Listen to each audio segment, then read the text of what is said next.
Hello students, welcome to RV classes. और आज का जो टॉपिक है वो है स्टोचियोमेट्री। स्टोचियोमेट्री, अब ये टर्म स्टोचियोमेट्री का मतलब क्या होता है या स्टोचियोमेट्री होता क्या है?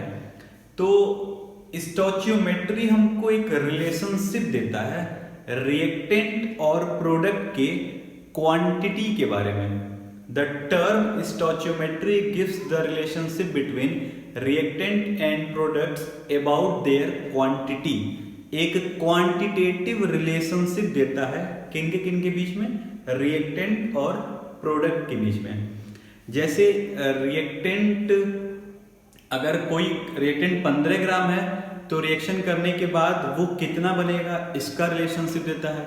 अगर कोई रिएक्टेंट के 2 एटम हैं तो प्रोडक्ट में उसके कितने एटम हो जाएंगे ये रिलेशनशिप देता है। मतलब कोई भी अगर रिएक्शन लिखा हुआ हो तो रिएक्टेंट साइड और प्रोडक्ट साइड के रिएक्टेंट और प्रोडक्ट के बीच में क्या रिलेशनशिप है, और रिलेशनशिप होना कैसा चाहिए? क्वांटिटेटिव, मतलब उसके क्वांटिटी के बारे में जो रिलेशनशिप दे रिएक्टेंट और प्रोडक्ट के, उसको बोलते हैं स्टोचियोमेट्री। तो क्लियर है? जैसे कोई रिएक्शन लिखा हुआ है तो इसके इतने ग्राम मिलकर प्रोडक्ट में कितने ग्राम बनाएंगे ये रिलेशनशिप। इसके इतने एटम है रिएक्टेंट साइड तो प्रोडक्ट साइड इसके कितने एटम होंगे ये रिलेशनशिप। इसके रिएक्टेंट में इतने मॉलिक्यूल हैं तो प्रोडक्ट में कितने मॉलिक्यूल होंगे ये रिलेशनशिप। मतलब जो भी क्वांटिटी के बेसिस पे रिलेशनशिप देता है उसको बोलते हैं स्टोचियोमेट्री। अब जैसे मान लीजिए कि कोई भी रिएक्शन लिखा होता है। अगर कोई रिएक्शन हम यहाँ पे लिखें कि N2 प्लस H2 और देता है, ये आप सब लोग जानते हैं, NH3। अब किसी रिएक्शन को जब हम बैलेंस कर देते हैं, अच्छा इसको बैलेंस करेंगे तो यहाँ पे लग जाएगा 2 और यहाँ पे लग जाएगा 3। 3 2 जा 6, 3 2 जा 6, ठीक है। तो N2 plus 3H2 gives that 2NH3। अब यहाँ पे किसी भी रिएक्शन को बैलेंस करने पे जो आगे नंबर आता है, ये जो नंबर आगे आ रहा है वही होता है उसका स्टोचियोमेट्री। अगर हम कहें तो यहां पे लिख सकते हैं कि 1 is the stoichiometry coefficient of N2। Coefficient का मतलब आप मैथ में जानते हैं, तो 1 is the stoichiometry coefficient of N2। इसको लिख सकते हैं कि 3 is the stoichiometry coefficient of H2, और इसको लिख सकते हैं कि 2 is the stoichiometry coefficient of NH3। मतलब किसी भी रिएक्शन को जब हम बैलेंस कर देते हैं उसके आगे जो नंबर आता है वही होता है उसका स्टोचियोमेट्री कोएफिशिएंट।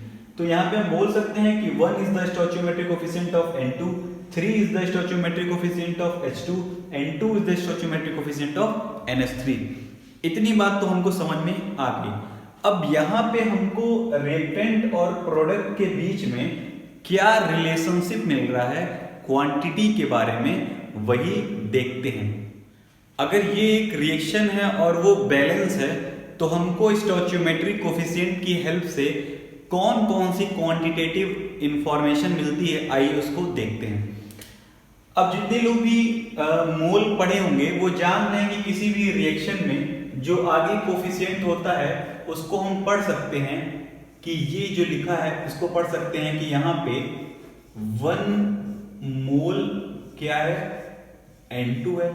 इस N2 के आगे अगर जो भी कोएफिशिएंट है इसका मतलब होता है कि उतने उसके मोल हैं। तो यहाँ पे कुछ नहीं है तो मतलब 1 मोल ऑफ N2 है। अच्छा ये हमको क्या इंफॉर्मेशन दे रहा होगा तब? 3 मोल किसके हैं? 3 मोल मेरे पास किसके हैं? H2 के हैं।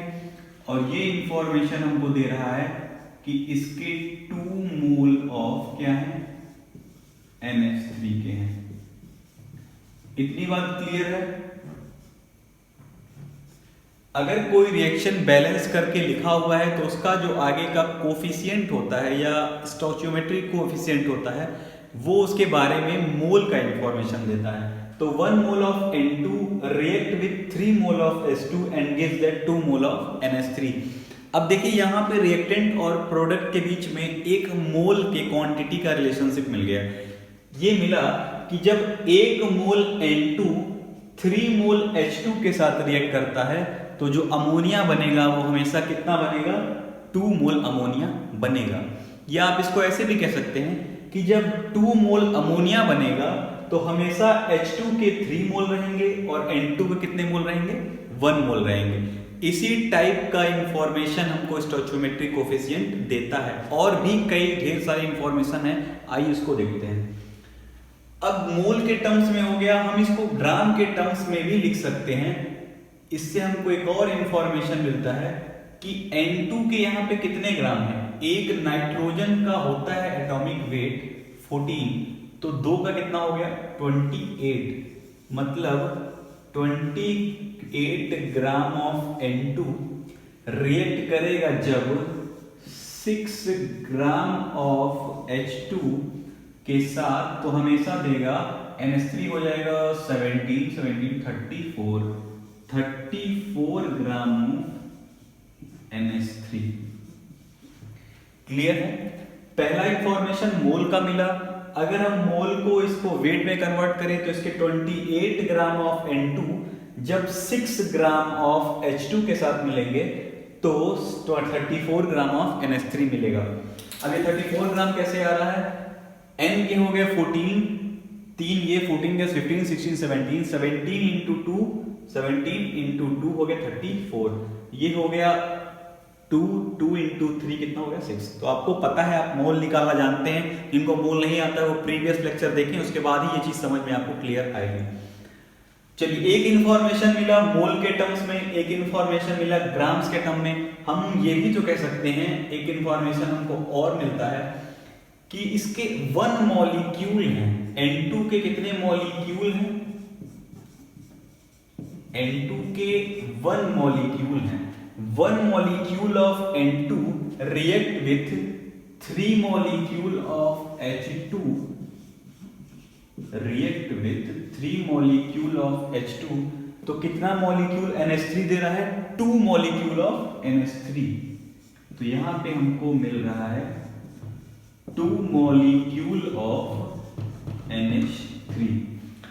तो मोल का इंफॉर्मेशन मिला, फिर ग्राम का इंफॉर्मेशन फिर मॉलिक्यूल का भी इंफॉर्मेशन मिल रहा है। अब इसको हम एक और टर्म्स में पढ़ सकते हैं कि जब एक मॉलिक्यूल N2 का रिएक्ट करेगा 3 मॉलिक्यूल ऑफ H2 से, तो हमको देगा 2 मॉलिक्यूल ऑफ NH3। आप इसका उल्टा भी पढ़ सकते हैं कि 2 मॉलिक्यूल ऑफ NH3 जब बनेगा तो 3 मॉलिक्यूल इसमें H2 का होना चाहिए और 1 मॉलिक्यूल N2 का होना चाहिए। एक और इंफॉर्मेशन मिल सकता है, जब मॉलिक्यूल आ गया तो एटम का भी इंफॉर्मेशन मिल सकता है, कितने कितने एटम्स लगेंगे। तो जिनको भी एटम्स निकालने आता होगा, एक फॉर्मूला मैंने पढ़ाया था मोल में, टोटल नंबर ऑफ एटम निकालने का। तो टोटल नंबर ऑफ एटम निकालने का फॉर्मूला है कि इसके यहाँ पे कितने एटम हैं, तो पता होना चाहिए कितने मोल हैं। कितने मोल थे, 1।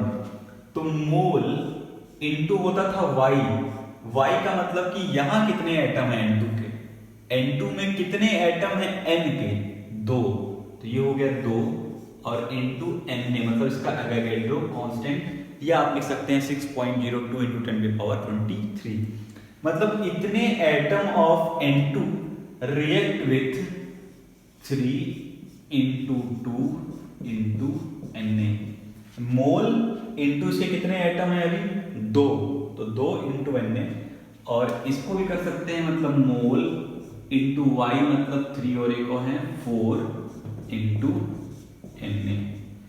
तो यहां से एक और इंफॉर्मेशन मिली कि इतने एटम जब इतने एटम से रिएक्ट करेंगे तो इतना एटम ऑफ NH3 देंगे। मतलब 2 Na atom of N2 react with 6 Na atom of H2 gives that 8 Na atom of NH3।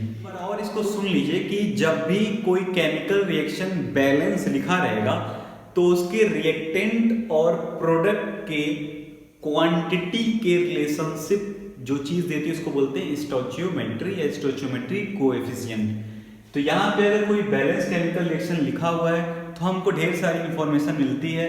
उसके मोल के बारे में मिल सकती है कि मोल कितना कितना रिएक्ट कर रहे होंगे, उसके ग्राम कितना कितना रिएक्ट कर रहे होंगे, उसके नंबर ऑफ मॉलिक्यूल कितना कितना रिएक्ट कर रहे होंगे और उसके कितने नंबर ऑफ एटम रिएक्ट कर रहे होंगे।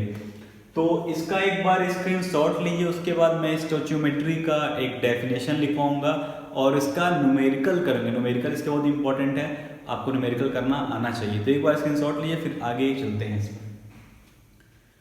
तो यहाँ पे स्टोइचियोमेट्री का डेफिनेशन भी मैंने लिख दिया है, जो है कि the term stoichiometry means the quantitative relationship among the reactant and the product in A reaction. वही जो मैंने समझाया कि किसी भी रिएक्शन में रिएक्टेंट और प्रोडक्ट के बीच का क्वांटिटेटिव रिलेशनशिप, क्वांटिटी के रिलेशनशिप को बोलते हैं स्टोइचियोमेट्री। तो इसको आप लोग नोट कर लीजिए और उसके बाद स्टार्ट करते हैं इस पे न्यूमेरिकल्स की, न्यूमेरिकल्स कैसे सॉल्व करते हैं। बट उससे पहले बचपन की कुछ चीजें आपको आनी चाहिए न्यूमेरिकल सॉल्व करने से पहले। इसका स्क्रीनशॉट लीजिए, फिर तुरंत मैं समझा रहा हूं। तो जो समझाना है वो ये है कि बचपन में जब भी आप छोटे रहे होंगे, थर्ड फोर्थ या फिफ्थ सिक्स में, तो कुछ क्वेश्चन पूछते हैं लोग कि 4 अमरूद का दाम 2 रुपया है तो 8 अमरूद का दाम कितना हो जाएगा, तो आप निकाल लेते थे। सेम वही काम करना है पूरे स्टोइचियोमेट्री में भी। क्वेश्चन में सारे स्टोइचियोमेट्री या स्टोइचियोमेट्री क्वेश्चन में यही बात करनी है।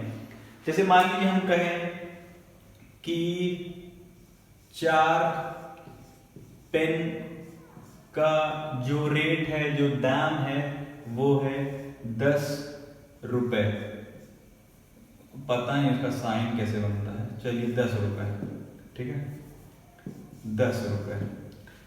और आपसे कहा जाए कि 8 पेन का कितना दाम होगा, कितना रेट होगा, कितना प्राइस होगा। तो कुछ चीजें हैं जो लाइन से चलने का, अब ये तो बहुत सिंपल आप तुरंत कर दिए होंगे, बट कर कैसे रहे वो भी तो जानना चाहिए। आप में 4 का 10 है तो 8 का कितना हो जाएगा 20, तुरंत निकाल लिए। कैसे हो रहा है उसके रूट पे पहुंचाया जाए। तो क्वेश्चन, हर क्वेश्चन आराम से सॉल्व होगा। देखिए जब भी सॉल्व करते हैं इस तरह के क्वेश्चन को, कि हमने बोला कि 4 पेन का जो प्राइस है वो 10 रुपए है, तो 8 का कितना होगा। इस क्वेश्चन को हमेशा सॉल्व करने के लिए आप पहले, सबसे पहले 1 पेन का निकालिए। 4 पेन का दाम अगर 10 रुपए है तो 1 पेन का कितना होगा। तो 4 का अगर 10 है तो अगर हम निकालेंगे 1 का, तो 1 इक्वल टू हो जाएगा 10 डिवाइडेड बाई 4। 4 पेन का 10 था तो 1 का, तो 1 के लिए 10 डिवाइडेड बाई यही 4 नीचे आ गया। तो 1 पेन का जो रेट हो गया वो कितना हो गया 10/4। आपसे पूछ कितने का रहा है 8 पेन का, तो 1 पेन के लिए इतना, तो 8 पेन के इक्वल टू हो जाएगा 10 डिवाइडेड बाई 4 इंटू 8। अब इसको सॉल्व करेंगे तो ये आ जाएगा 20 रुपीज। तो बस ये आपको आता है, बस मैं समझाना चाह रहा था कि क्वेश्चन को ऐसे ही सॉल्व हम लोग करेंगे भी, कि कोई भी चीज पूछेगा तो हमेशा निकालेंगे पहले 1 के लिए कि 1 के लिए कितना होता है, फिर जितने के लिए पूछेगा उतने के लिए, क्योंकि क्वेश्चन ऐसे ही आने वाले हैं। तो स्टार्ट करते हैं अब क्वेश्चन को। तो क्वेश्चन है कि how many moles of nitrogen are needed to produce 8.2 mole of ammonia by reaction with hydrogen. कह रहा है कि कितने मोल नाइट्रोजन की जरूरत पड़ेगी जब 8.2 मोल ऑफ अमोनिया बनेगा by the reaction of hydrogen. मतलब जब नाइट्रोजन और हाइड्रोजन का रिएक्शन कराएंगे तो अमोनिया बनता है। तो कह रहा है जब अमोनिया 8.2 मोल अगर बन रहा हो तो नाइट्रोजन कितना लग रहा होगा। तो जब भी स्टोइचियोमेट्री कोफिशिएंट के क्वेश्चन सॉल्व करेंगे तो सबसे पहले तो आपको रिएक्शन लिखना है, और रिएक्शन क्वेश्चन में दिया है तो ठीक है, नहीं तो आपको लिखने आना चाहिए और उसको बैलेंस करना आना चाहिए। जिसको बैलेंस में प्रॉब्लम आती है रिएक्शन को, वो क्लास प्लेलिस्ट में जाए, क्लास 10 के प्लेलिस्ट में मैंने डाला हुआ है कि कैसे बैलेंस करते हैं रिएक्शन को। तो पहले तो अमोनिया के प्रोडक्शन का यहाँ पे वो लिख लेते हैं रिएक्शन। तो होता है N2 plus 3H2 gives that 2NH3। ये है रिएक्शन। अब यहीं से क्वेश्चन को हमको स्टार्ट करना है। तो यहां से हमको एक रिलेशनशिप हम देख सकते हैं कि अगर 1 मोल ऑफ N2 जब रिएक्ट करता है 3 मोल ऑफ H2 के साथ तो देता है 2 मोल ऑफ NH3। हमको जो निकालना है वो ये निकालना है कि how many moles of nitrogen, कितने मोल नाइट्रोजन के लगेंगे जब 8.2 मोल ऑफ अमोनिया बन रहा हो। जब ये अमोनिया 2 नहीं 8.2 बने तब इसके कितने मोल लगेंगे। तो वही स्टार्ट करते हैं question.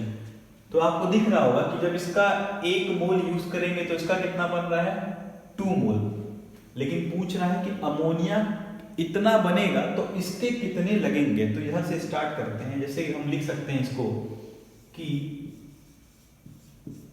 2 mole of NH3 produce, 2 mole NH3 produce होता है। 2 mole of NH3 produce equal to कितने मोल लग रहे हैं नाइट्रोजन के, तो N2 के लग रहे हैं 1 मोल ऑफ N2। मतलब 2 मोल ऑफ NH3 बनाने के लिए इसके कितने लग रहे हैं 1 मोल। तो हम बोले हमेशा हम 1 के लिए जाएंगे। इसके 2 के लिए इसका 1 लग रहा है तो पहले इसके 1 के लिए कितना लगेगा। तो अगर हमको प्रोड्यूस करना हो 1 मोल of NH3, 1 mole of NH3 produce, तो N2 के कितने लग जाएंगे, हो जाएगा ये 1/2 मोल ऑफ N2। इसके 2 मोल के लिए N2 का 1 मोल लग रहा था तो इसके 1 मोल के लिए N2 का हाफ मोल लगेगा। तो पूछ कितने के लिए रहा है 8.2 मोल के लिए। तो 8.2 mole of NH3 produce equal to 1/2 और कितने के लिए पूछ रहा है 8.2। तो 8.2 को हम कर दिए मल्टीप्लाई, तो ये आएगा 4.1 मोल ऑफ N2।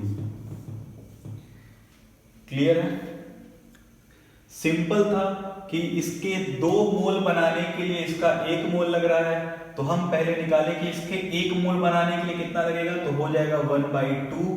तो इसके 8.2 मोल बनाने के लिए कितना लगेगा, तो 1/2 इंटू 8.2 आ गया 4.1 मोल। बहुत ही सिंपल है, आप देख के भी बता सकते हैं बट इसको करना ऐसे जरूरी है। अब देखते हैं नेक्स्ट क्वेश्चन। तो हमारा जो नेक्स्ट क्वेश्चन है वो है कि 340 gram of ammonia need to be produce. 340 gram ammonia की जरूरत है प्रोड्यूस करने की। तो उसमें कह रहा है कि पहला क्वेश्चन पूछ रहा है कि how many moles of hydrogen are needed. तो अगर 340 ग्राम ऑफ अमोनिया बना रहे हैं आप तो उसमें हाइड्रोजन के कितने मोल लगेंगे। अब ध्यान देने वाली बात यह है अमोनिया प्रोड्यूस ग्राम में हो रहा है और हाइड्रोजन किस में पूछ रहा है मोल में। तो ये सब छोटी छोटी चीजें आपको देखनी है। दूसरा पूछ रहा है how many grams of nitrogen are needed, और नाइट्रोजन के कितने ग्राम कह रहा है। तो सबसे पहले आपको तो हमेशा रिएक्शन लिखना है और रिएक्शन को बैलेंस लिखना है। तो अमोनिया का प्रोडक्शन का आपको रिएक्शन अब तक तो पता ही चल गया होगा, जो होता है N2 plus 3H2 gives that 2NH3। Clear. Reaction balance भी है। तो कह रहा है कि अगर 340 ग्राम अमोनिया बनाना हो तो हाइड्रोजन के कितने मोल लगेंगे। तो अगर मोल के टर्म्स में ही पूछ रहा है तो हम इस 340 ग्राम ऑफ अमोनिया को भी मोल में कन्वर्ट कर लेते हैं कि मतलब ये कितना मोल अमोनिया बनाना चाह रहा है in the terms of mole. तो हमको मोल का एक फॉर्मूला पता है कि मोल इक्वल टू होता है given weight divided by molecular weight. तो गिवन वेट कितना दे रहा है 340 ग्राम ऑफ अमोनिया। अमोनिया का फॉर्मूला होता है NH3 का मॉलिक्यूलर वेट होता है 17। तो ये कट के आ जाएगा आपका 20 मोल।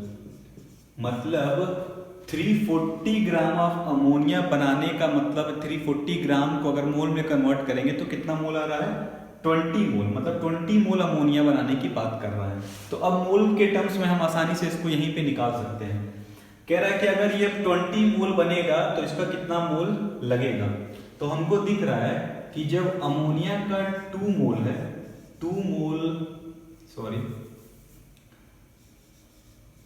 मोल of ammonia produce 2 mole of ammonia produce from 2 mole of ammonia बन रहा है, तो हाइड्रोजन के कितने मोल लग रहे हैं? 3 मोल लग रहा है, 3 मोल ऑफ H2। यहां तक क्लियर है ना? इसके 2 मोल के लिए इसका कितना लग रहा है? 3 मोल। तो इसके 1 मोल के लिए कितना लगेगा? तो 1 मोल ऑफ अमोनिया प्रोड्यूस फ्रॉम, इसके 2 के लिए इसका 3, तो इसके 1 के लिए 3/2 मोल हो जाएगा। ये हो गया 3/2 मोल ऑफ H2। बनाना कितना मोल है हमको? 340 ग्राम, मतलब कितना मोल? 20 मोल। तो इसके 20 मोल प्रोड्यूस करने के लिए इसका कितना लगेगा? 3/2 इंटू 20, ये हो गया 10 इक्वल टू 30 मोल लगेगा। किसका लग रहा है? H2 का। इसके 2 के लिए इसका 3, तो इसके 1 के लिए इसका 3/2, तो इसके 20 के लिए 3/2 इंटू 20। क्लियर है? चलिए, मतलब H2 के कितने मोल लगेंगे? 30 मोल लगेंगे। दूसरा कह रहा है कि how many grams of nitrogen are needed, nitrogen के कितने ग्राम लगेंगे। तो पहले देख लेते हैं नाइट्रोजन के कितने मोल लगेंगे। मोल निकल जाएगा तो हम उसको ग्राम में कन्वर्ट कर लेंगे। तो आइए इसको यहां पे देखते हैं। इसके 2 मोल के लिए नाइट्रोजन के कितने मोल लग रहे हैं? 1 मोल। तो इसको भी इसी तरीके से लिख सकते हैं कि 2 मोल ऑफ NH3 बनाने के लिए नाइट्रोजन के कितने मोल लग रहे हैं? 1 मोल। तो नाइट्रोजन के लगे 1 मोल ऑफ N2। तो इसके 1 मोल बनाने के लिए इसका कितना लगेगा? तो 1 मोल ऑफ NH3 बनाने के लिए इसका लगेगा 1/2 मोल N2। तो बनाना कितना है? 20 मोल। तो इसके 20 मोल के लिए हो जाएगा 1/2 इंटू 20, तो ये आ जाएगा 10 मोल किसका? N2 का। बट N2 का मोल नहीं पूछ रहा है। N2 का क्या पूछ रहा है कि कितने ग्राम लगेंगे। अच्छा, तो N2 का मॉलिक्यूलर वेट कितना हो गया? एक नाइट्रोजन का होता है कितना? 14, तो 2 का हो गया 28। तो मोल का हमको एक फॉर्मूला पता है। अगर मैं इसको यहीं पे कर देते हैं, मोल का एक फॉर्मूला पता है कि मोल इक्वल टू होता है वेट अपॉन मॉलिक्यूलर वेट। तो हमको मोल तो पता है 10, इसका वेट नहीं पता है, तो 10 यहां रख दिए, वेट हो गया x और मॉलिक्यूलर वेट हो गया 28। तो x का वैल्यू आ जाएगा 28 इंटू 10, मतलब 28, 280 ग्राम। यहां तक क्लियर है ना? इसके 2 मोल के लिए इसका 1 मोल लग रहा था, तो इसके 1 मोल के लिए इसका लग जाएगा ½ मोल। तो इसके 20 के लिए कितना लग जाएगा? ½ इंटू 20, मतलब 10 मोल। अब 10 मोल N2 है, हमसे पूछा है कि इसके नाइट्रोजन का मोल मत बताइए, नाइट्रोजन का ग्राम बताइए। तो 10 मोल को हम ग्राम में कन्वर्ट कर लिया, आपको मोल निकालने आता है। कितना आ गया? 280 ग्राम। अब देखते हैं नेक्स्ट क्वेश्चन है, वो है कि what mass of calcium oxide will be obtained by heating 3 mole of CaCO3। कह रहा है कि जब 3 मोल CaCO3 को हम हीट करेंगे तो कैल्शियम ऑक्साइड का कितना ग्राम बनेगा। तो आइए देखते हैं। पहले तो कैल्शियम ऑक्साइड को, कैल्शियम कार्बोनेट को जब हमको, आपको पता होगा, इसको हीट करते हैं तो ये अपने 2 कंपाउंड में टूट जाता है। एक होता है CaO और एक होता है CO2। अगर इसको हम बैलेंस करें तो ये ऑलरेडी बैलेंस है, मतलब Ca, एक Ca, 3 ऑक्सीजन, तो 2 और 1 3 ऑक्सीजन, 1 कार्बन 1 कार्बन। कभी भी स्टोइचियोमेट्री का क्वेश्चन करेंगे तो बैलेंस रिएक्शन होना चाहिए। आइए अब देखते हैं अच्छा, इससे ये पता चल रहा है कि जब इसका 1 मोल है तो इसका भी 1 ही मोल है, और इसका भी कितना मोल लगेगा, 1 मोल। इसका जब 2 मोल लगेगा तो इसका भी 2 मोल लगेगा, इसका भी 2 मोल लगेगा। इसका 3 मोल तो इसका भी 3 मोल, और इसका 3 मोल। तो इसके 1 मोल के लिए इसका 1 मोल लग रहा है, तो इसके 3 मोल के लिए इसका भी कितना मोल लगेगा, 3 मोल। तो इसका जो वेट है 1 मोल के लिए वो है अभी 100 ग्राम। आप निकालेंगे तो 100 ग्राम आएगा। और CaO का आएगा 40 + 16, मतलब हो गया 56 ग्राम। तो इसके 1 मोल के लिए इसका कितना ग्राम लग रहा है, 56 ग्राम। तो इसके 3 मोल के लिए इसका कितना लगेगा, तो आप सिंपल क्या कर दीजिए, इसको 3 से मल्टीप्लाई, तो ये आएगा 6 3 या 18, 1 कैरी फैक्टर या 15, और 168 ग्राम। इसको भी आप 3 से सीधे मल्टीप्लाई कर सकते हैं, मतलब ये हो गया 300 ग्राम। मतलब जब इसका 300 ग्राम यूज होगा तो इसका 168 ग्राम यूज होगा। ये थे स्टोइचियोमेट्री के कुछ क्वेश्चंस। और स्टोइचियोमेट्री, आई होप आप सबको ये अच्छे से समझ में आ गया होगा कि स्टोइचियोमेट्री में बस हमको रिएक्टेंट और प्रोडक्ट के क्वांटिटी के रिलेशनशिप को देखना होता है। अब आज के लेक्चर में बस इतना ही, तब तक के लिए बाय।